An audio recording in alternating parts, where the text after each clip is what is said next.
And good evening, fellow South Africans and citizens of the world.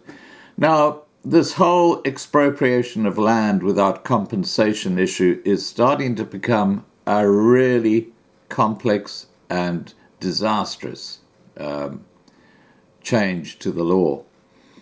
And you have to go no further than the Zulus, who are getting very upset because it looks like it's going to now threaten the sanctity of the Ingonyama Trust, which basically deeds all the KwaZulu land that the Zulus traditionally owned to the king of the Zulus. But that might change. I'd like to see that. The Presidential Advisory Panel on Land Reform's report recommended that the Ingonyama Trust Act must be repealed or the trust disbanded entirely. The act, which gives effect to the trust, was pushed through on the eve of the 1994 elections to secure the involvement of the Inkatha Freedom Party in the country's first democratic election. The Ingonyama Trust owns about 29.67% of mostly deep rural land in the KwaZulu-Natal province that is administered by traditional leaders under the Zulu King Zwelithini's authority, according to clans.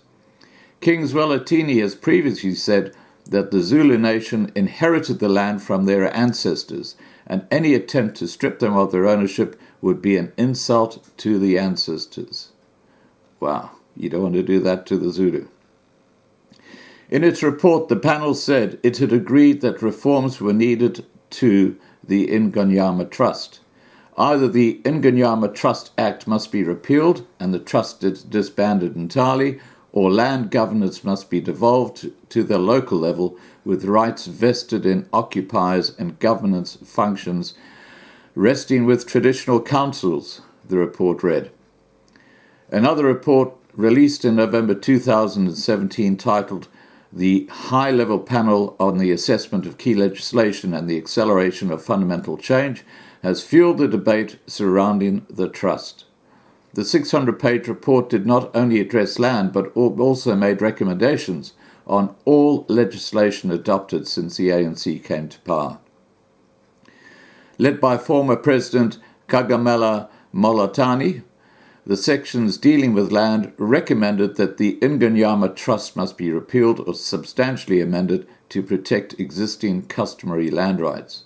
Meanwhile, the Presidential Advisory Panel also said there were 5 laws in the country which affected communal land tenure and governance.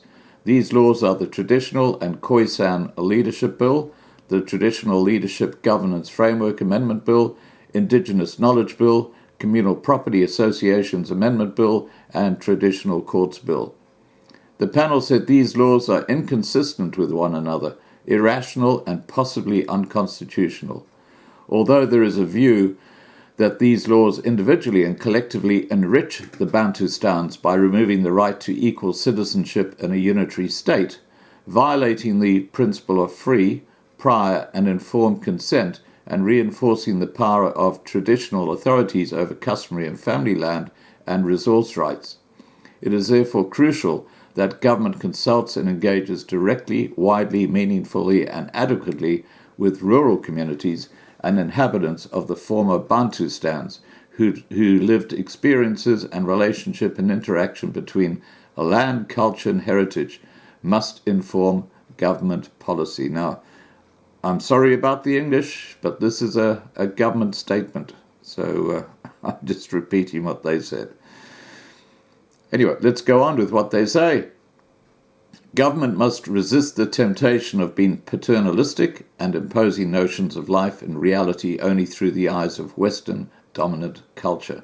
The panel therefore calls on the state to embark on the above-mentioned drive directly with the communities involved prior to signing the bill into law, pending clarity on traditional governance and communal land rights in the new white paper. The panel further urged that the government to begin drafting permanent statutory protection in a Protection of Informal Land Rights Bill, which will clarify the substantive forms and procedural safeguards for informal and customary land rights. This must provide statutory recognition of informal and customary land rights as constituting real property rights, registered or not, the report reads. Now, I don't think the King's going to be very happy if you start playing around with his land.